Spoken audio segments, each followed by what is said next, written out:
Good morning. Welcome to Wake Up with Ashland. My name is Eric Brooks. I'm the curator here at Ashland, the Henry Clay Estate. It's great to be with you this morning. It's a beautiful, sunny, spring-like day. Hopefully it's the beginning of spring. Good morning, Betty. Good to see you. Betty is one of our fine volunteers and a longtime friend of the estate. So great to have you aboard.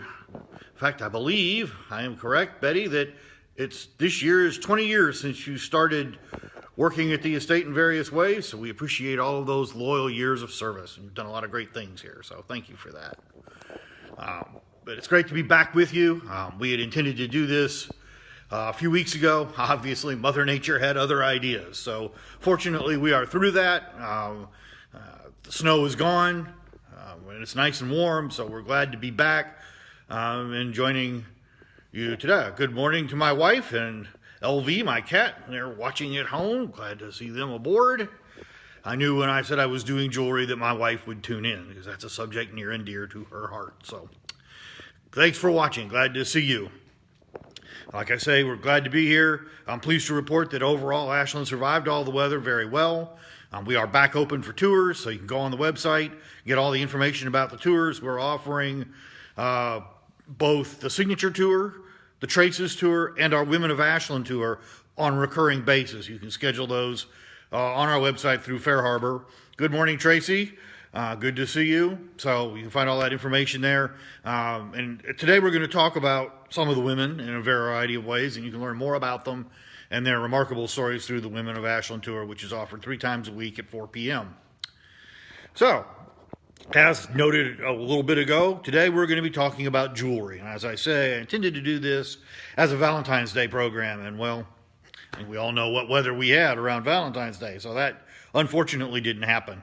But I did get the jewelry out today. So we're going to look at a variety of pieces from a variety of eras that represent some of the trends and fashions across the 19th century.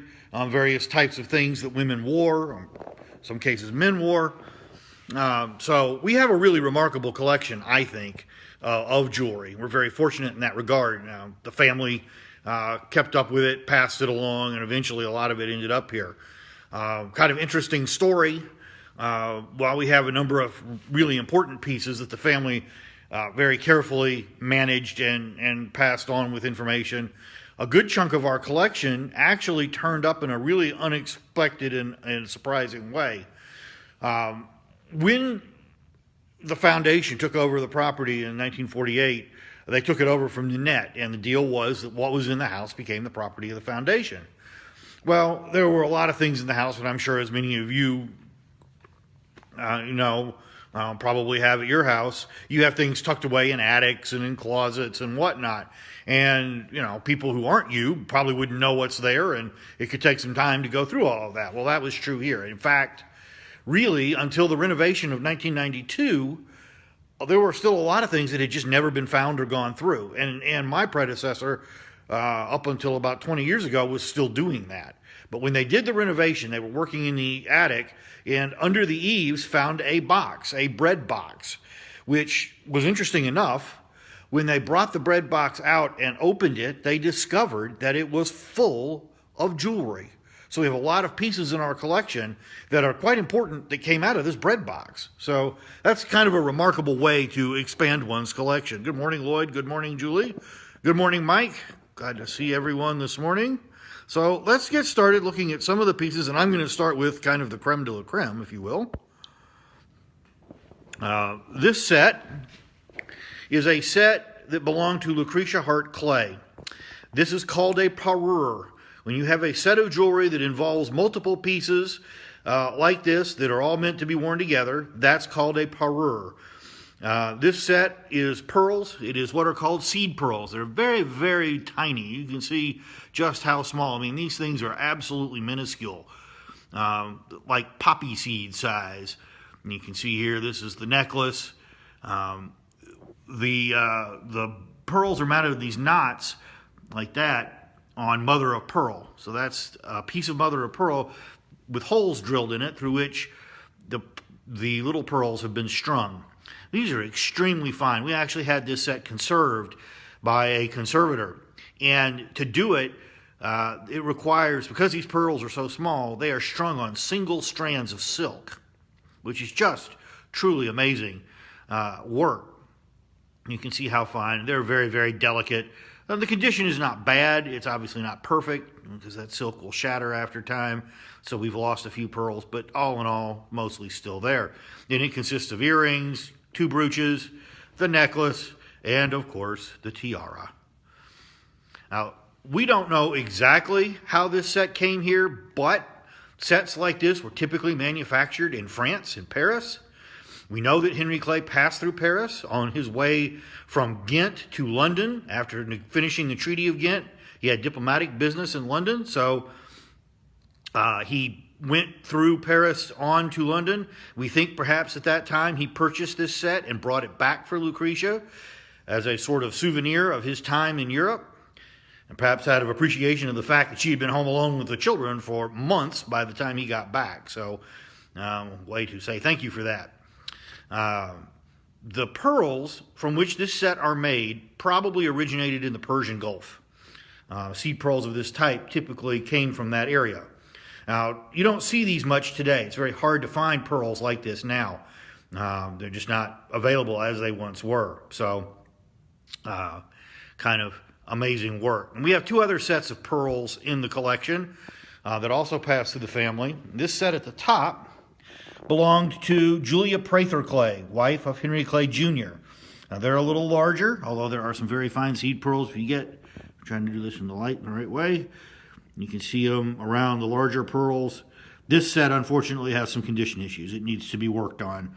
You can see that some of the silk is shattered and some of the pearls are loose. But it's a beautiful necklace. It's really just the necklace.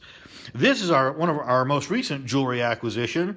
These belonged to Anne Clay McDowell. And these, again, are seed pearls. So you can see here that in addition to the seed pearls, on this set we have amethysts set into the necklace and into the earrings. So again, we have some spectacular pearls in the collection, no question about it. Of everything we have, I think these are probably by far the most spectacular. We have a wide range of other jewelry, so let's take a look at some of the other pieces. This is a painted miniature. These were frequently worn as mementos or remembrances of people. This particular miniature is of Lucy Jacob Clay, daughter of Susan and James B. Clay. This miniature shows her, I would guess, at 6 or 7 or 8 years of age. We don't know a lot about Lucy. We know that in letters when she was young, that some of the family referred to her as poor crippled Lucy. She apparently suffered from spinal conditions of some sort, something like a scoliosis. We aren't sure exactly. We know that when she was about 5 or 6, she and her parents and Henry Clay all went to Newport, Rhode Island, and they did that to take sea baths. At that time, people didn't go to the beach to swim, per se. They took what was called a sea bath, which meant soaking in the ocean for the purposes of medicinal benefit. And I think it was thought that this would help both Lucy and Henry. And Henry comments in a letter about how brave Lucy was, that she ran right out into the water without hesitation, and he wasn't sure he could do that. He was a little concerned about it. In addition to the miniature, you flip it over, you can see here, it's got this beautiful backing. It is not engraved, although this spot was probably set aside for that purpose. But it's got 2 locks of hair intertwined. That may be Lucy and Susan. That may be Lucy's baby hair and adult hair or later hair. We don't know. But that's not an uncommon feature of these types of miniatures. And you can see it's mounted with a stick pin to be worn on one's person. So it's a precious memento. Unfortunately, Lucy died at about the age of 18 during the Civil War of diphtheria. So this may have become especially sentimental after she passed. And it's one of 2 images we have of her. The other is a photograph of her as an older child. Now, this is the piece that was in the picture for announcing today's program. It's a remarkable bracelet. You can see that the bracelet itself is made of gold. And that's actually just a flat piece of gold that's been hammered flat and embellished. You can see at the back it's got a buckle, so it's adjustable. You slide it through. There's a little pin that you hook it on, depending on the size of your wrist. But you come up here to the front, get this open, and it reveals an upside down daguerreotype. Let's turn it right side up. Now, hopefully you can see that. Daguerreotypes are odd, and you can tell they're daguerreotypes because they have this mirror reflection. You can sort of see that there. So that's the individual inside. Now, this is a case where we don't know who this guy is. We don't know to whom this belonged, but obviously it was someone that was of importance to someone. They wanted to remember him, so they had a photograph of him in their bracelet that they could wear while he was away, or perhaps he'd passed on. We don't know. Sometimes you see these things at auction or at flea markets or yard sales or antique stores. We typically refer to these as instant ancestors. Just add story. We don't do that. This is another similar piece that could be worn. This is a remarkable piece of engineering right here. So we've got one photograph. There's a second photograph. Let's see if I can fold that out. Oh, look, there's a third photograph and a lock of hair. So there's 3 photographs and hair inside this little locket. Now, I'm not entirely sure, but I'm pretty sure at least that guy is Henry Clay III, son of Henry Clay Jr. The other 2 may be pictures of him at different stages of life. So this may be meant to mark the passing of time. And the last photograph would be not long before he died in the Civil War. So maybe this was meant for something for Anne, to encapsulate this man's life. Death was a regular part of life, and so maybe this was a way to remember him. We just aren't sure. We have wedding pieces. There's 2 wedding rings there. One belonged to Nanette McDowell Bullock. I believe that's that one. That one belonged to Anne. I believe that's correct. They're essentially identical. Gold bands, no real ornamentation, worn at their wedding. If you come to Ashland next month, we'll have Nanette's wedding dress up probably, along with the wedding band and the locket given to her by her husband. You can see there it's got an N with diamonds in it. And there's more diamonds on the back. There's a photograph of him inside. I won't open that. That's a little tricky to do. We actually have a jewelry box. We have a number of jewelry boxes in the collection.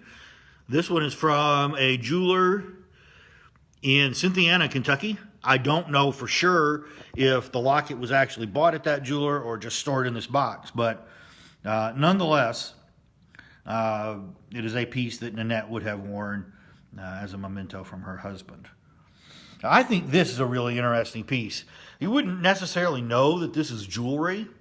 This is a bead chain. These became popular in the 1830s. Women would make them with a variety of designs and then wear them as a sort of necklace tied around the neck. You can see this one has little tiny glass beads. These are butterflies. Very beautiful, pretty colors. This particular one we think belonged to Julia Prather Clay. Again, wife of Henry Clay Jr. She was the right age and living at the right time to have worn a piece of this sort. Coral jewelry became popular in the 1850s and 60s. We have several pieces. The front part here, this bracelet, the 2 earrings, and the pin. I can set these so you can see them a little better. There you go. Are all a set that belonged to Anne Clay McDowell. Now, the piece at the back may have gone with that set. It's a different kind of bracelet, but it is also coral and gold, so that would have gone together anyway. But that became very popular in the 1850s and 60s. These necklaces also belong to Anne Clay McDowell. We got one here with a green stone, very narrow, like a choker. And this choker has gold beads and a beautiful pearl set into a floral piece. We actually, more than 20 years ago now, had this piece replicated, and we sold the replica as a sort of a fundraiser for Ashland. I don't know where it is now, but somewhere out there, somebody's got a replica of this piece. So it's a pretty amazing piece. We mentioned mourning. We have lots of mourning jewelry in the collection that was worn after people died. And we have a number of pieces here, some of whom we know who the people were, some we don't. This piece was made with the hair of Henry Clay Jr., and it's inscribed that way on the back. Kind of hard to see that here, but this was made after Henry Jr. died at the Battle of Buena Vista in the Mexican War, and that was done by the embalmer who took care of his body in New Orleans, a man named Quirk, J.D.Q. Quirk. This piece is pearls and jet. Now, both pearls and jet were common in mourning jewelry. They are symbols. Pearls symbolize tears, and obviously jet is black. It symbolizes death, mourning, etc. Jet is essentially a very low-grade coal. It's fossilized wood, comes from a variety of locations. The most famous probably is Whitby. Whitby is a beach in England near York. Whitby Castle, you may be familiar from Dracula. You can still be had today. There was jet in the United States. In the desert southwest, there are several pueblos in New Mexico where it is known, but it is a material you don't often see today. And it can be distinguished by its flat black color. It's not usually shiny. Jet, incidentally, will burn like coal. I wouldn't suggest you test your jet that way. This is a piece with Henry Clay's hair in it. We have a number of pieces with his hair in it. And we know that because, again, it's inscribed on the back with his name, birth, and death dates. And we don't know who owned this piece, but there were a variety of people who had locks of Henry Clay's hair. Sorry, the lighting isn't the best here. There, you can see a little better. But again, it's surrounded by pearls representing tears. This piece was found in the bread box. We aren't sure. It's got 4 locks of hair in it, which again are a little, you can see them there, surrounded by this black material. This is not jet. I'm not sure what it is, but it's not jet. One theory that was espoused for this, and there's nothing on the back of it, so we can't say for sure, is that this piece might contain the locks of hair from the 4 girls, the 4 daughters of Henry and Lucretia who died as children.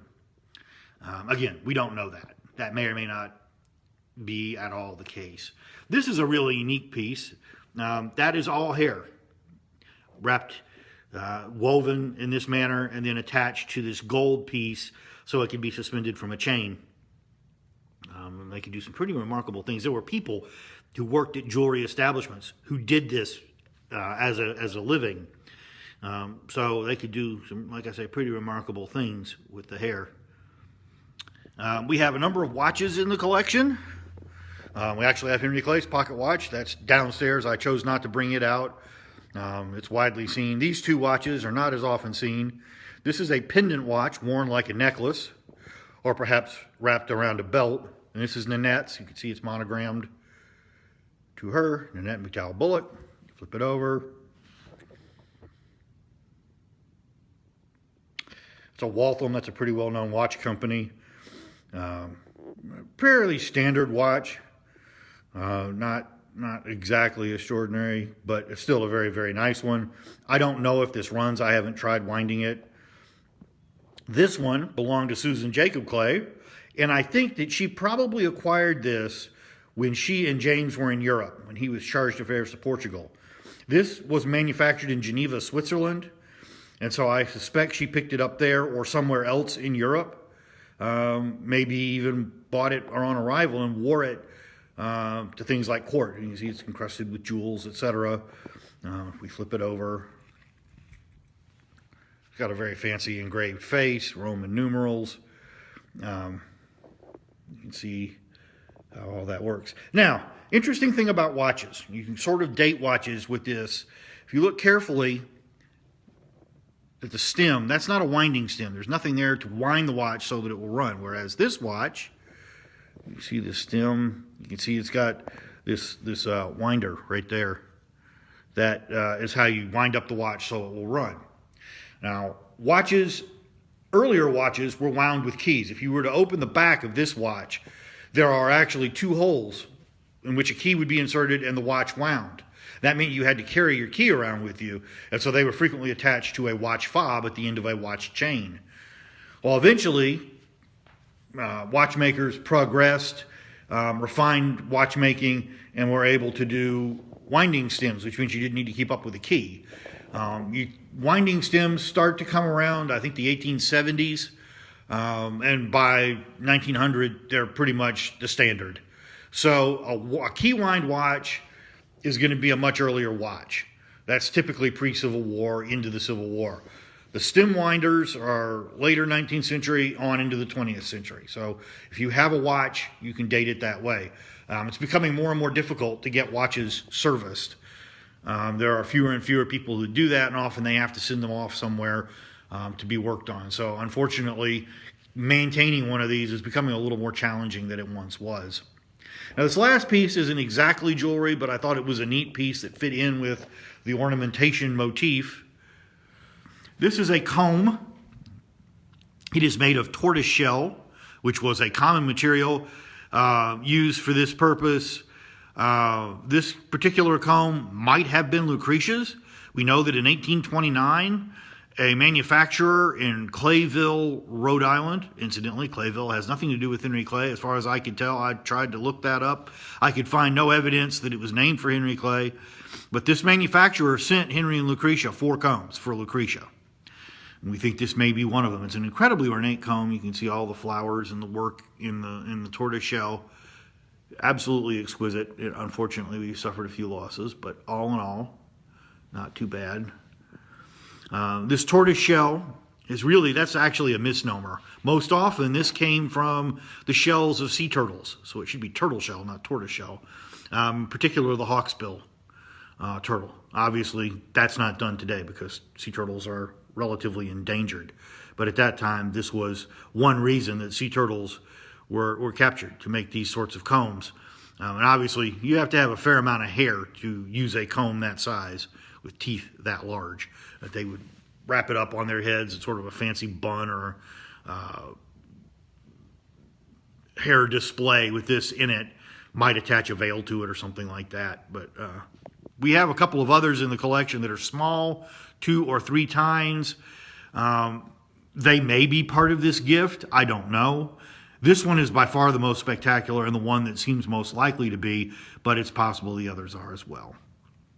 So we have a range, as you can see, of jewelry, pieces used for a variety of reasons, and we have a variety of generations in the family. So it's great that we can represent all of that through our wonderful collection. And we don't get a lot of this out a lot. Every once in a while we'll do an exhibit, say on mourning, and bring out mourning jewelry. When we put up dresses, like for example, we'll put up Nanette's wedding dress probably in April. We'll put out her locket with that and the wedding bands. So, that's how we typically do these things, is when we're doing that kind of exhibit. They're small. They can be difficult to show on the tour. But nonetheless, quite spectacular. We're very fortunate to have those. I'd be happy to answer any questions if anyone has any.